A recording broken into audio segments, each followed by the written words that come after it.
Hi, everybody. I am Margie, abstinent, grateful, compulsive overeater. I weigh and measure 3 meals a day from the gray sheet without exception. I commit it to my sponsor. I don't eat anything in between, no matter what. And one day at a time, abstinence is the most important thing in my life. And I'm really grateful to be abstinent today. And I just want to say, I hope my voice holds out. I'm just I'm at the tail end of COVID, which thankfully was not bad, but whatever. Hopefully, hopefully I don't lose my voice. It's been a little squeaky. So yeah, I've been abstinent for a while. Actually, my anniversary date is August 11th, 1990. So that's 32 years plus, which is unbelievably mind-boggling when I say that. I just if I was sitting in the shoes of a newcomer and somebody said that they had been doing this for more than 32 years, 3 times a day, without exception, through marriage, through birth of 2 children, through death of both parents, through a 40-year career at a professional services firm where I had a very responsible job, through, I can't tell you how many business lunches, and I can't tell you, how many ups and downs and sideways and, life that has happened over the course of my abstinence. But it's the truth.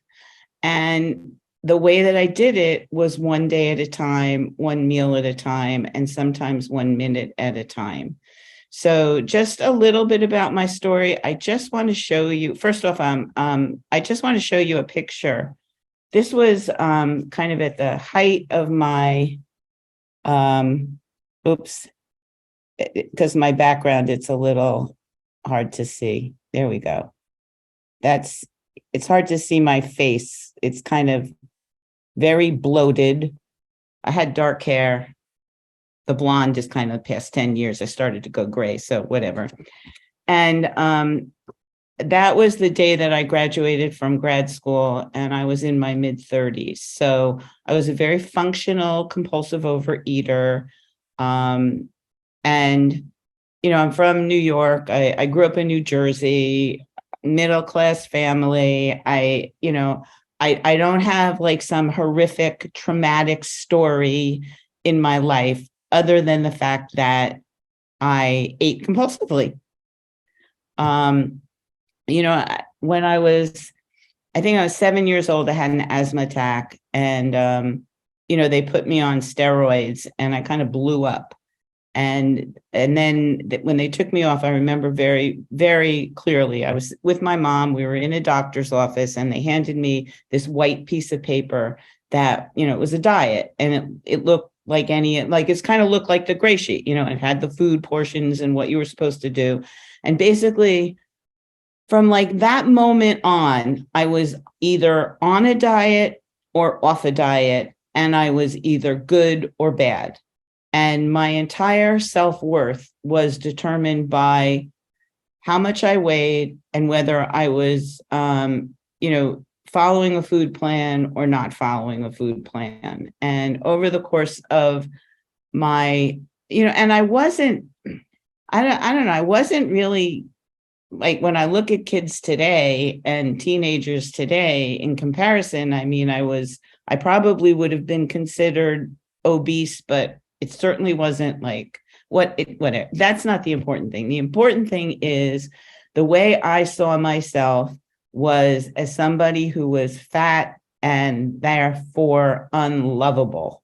And I had loving parents. It wasn't like, anyway, I think the important thing is that until I got to Gray Sheet, I never heard anybody tell me that I have a physical allergy to the foods that we avoid. I mean, in high school, I smoked pot, I started drinking, and, both of those things got pretty out of control through college and after college. Somehow, I mean, I had a good job, but I was out every night drinking. It was the 80s. Everybody was out drinking, so I totally understood the idea that, of being an alcoholic. And I've got Margie, 10 left.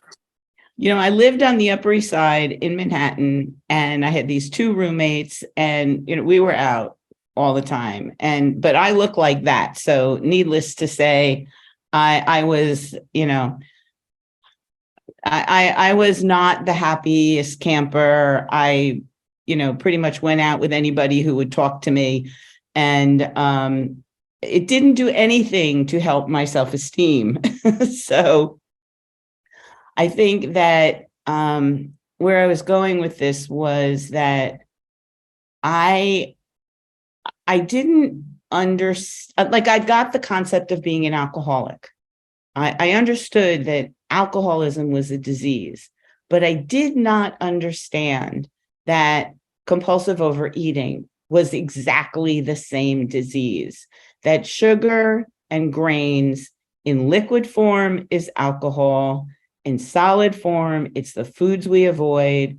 When I put those substances into my body, it sets up a craving for more. And that physical craving is coupled with this mental obsession, as well as a spiritual malady, trying to fill some kind of hole somewhere with using a substance. And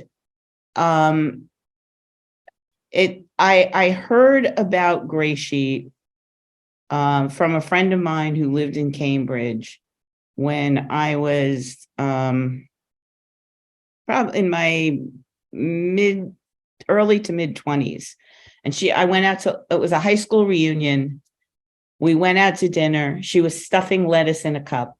I thought she was crazy, but she told me about this food plan that she was following. And then, we went to the reunion. I got dramatically drunk. Afterwards, she sent me some literature about, are you a compulsive overeater?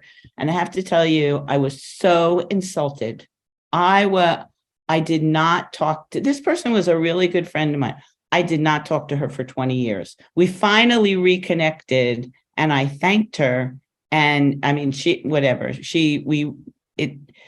thanked her, and I made my amends. But the point is, the seed had been planted. And finally, my 30th birthday, I just kind of looked back at my life, and it's like my 20s were like, I just blinked and they were gone. And what had I done during my 20s? Yeah, I had gotten my graduate degree. I had a good job, but I was miserable. And I hated myself. And I was like, if I don't do something, I am going to blink and I'm going to be 40. So, I had in the back of my mind, oh, maybe I need to find those crazy people who stuff lettuce into a cup. So so my 30th birthday was in 1985. My abstinence date is 1990. I first walked into the rooms of OA in 1987. So it took 2 more years to decide that I was really going to look for those. It was like, well, I'll try this. Well, I'll try this. Well, I'll try that. And then, me and my alcoholic roommates, we used to joke around. Oh, I go to AA, but they'd make me stop drinking. And I was like, if I go to OA, they're going to make me stop eating. I don't want to do that. So finally, I started dating this guy, and New Year's Eve that led to 1987. He had not actually seen. He knew I could put away the alcohol, but he really was surprised. And New Year's Day, we both we made this little pact. I said, I've been thinking about going to OA, and he had some other issues he wanted to work. So we said, all right, we'll support each other. That was January 1st. February 1st, I went to my first OA meeting. It was a Monday. It was the first of the month. It was perfect timing. So I went to my first OA meeting, and there were a bunch of very large people sitting around talking about God. Nobody ever told me what to eat. And afterwards, I went up to the leader and I said, I'm really completely confused. Like, I don't get it. So this woman handed me a meeting list. Thanks, Nancy. And she said,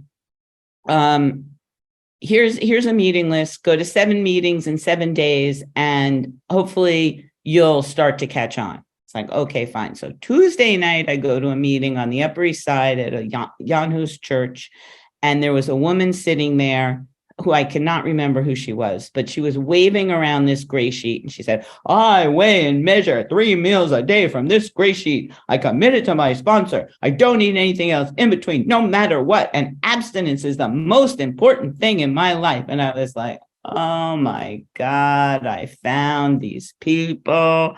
What am I going to do? Somebody reached out. They wanted to sponsor me. And I was like, I'll call you, and so I did. I called.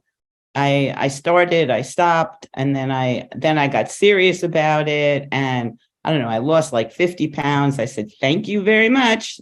Great food plan, and because I looked at the gray sheet as a diet. I did not look at it as anything more than that. And so for the next couple of years, I sort of floundered in and out. I was back and forth. And that's why, when people have to count days and they count days again, it can be a very gradual process of surrender. It is a strange concept that to weigh and measure your food, people eat with a knife and fork, but God forbid you have a cup and scale and tablespoon. It's like, when you follow a recipe, you measure the food. If you just throw things in, it doesn't necessarily come out right. So it's not really as bizarre as we make it seem. But to me, when I put that cup and scale on the table, I felt like it represented all of the shame and the guilt that I felt about eating compulsively. I felt like people could tell that I was like an out of control monster around food. And it didn't really help my self-esteem very much. But what happened over time is I came to understand that weighing and measuring my food was taking care of myself, and that was the best thing that I could do for myself.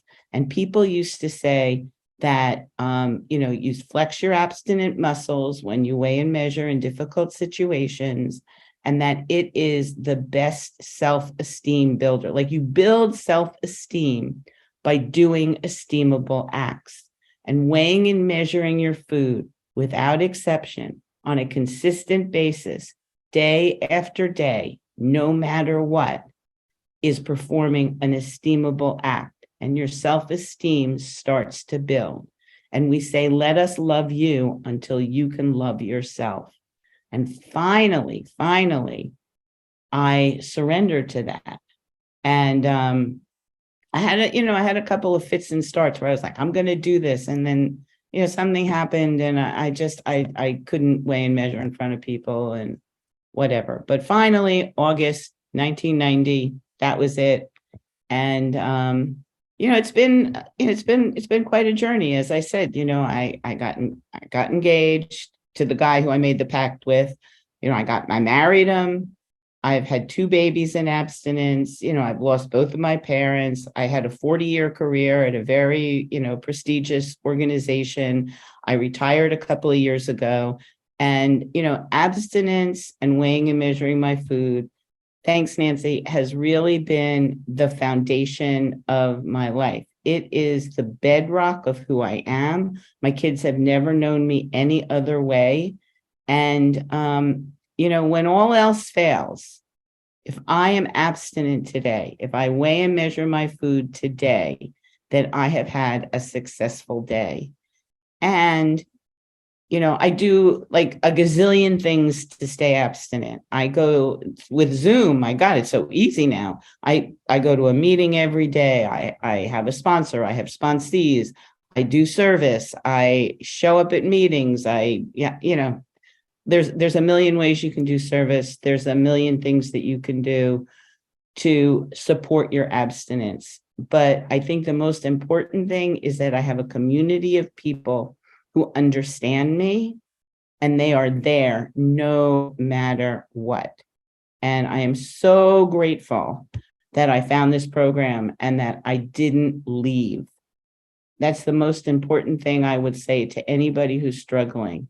Stick around. Do not leave, because it will get you if you don't get it. Words of wisdom. Anyway, thank you so much. I'm glad my voice lasted, and I want to hear from you guys.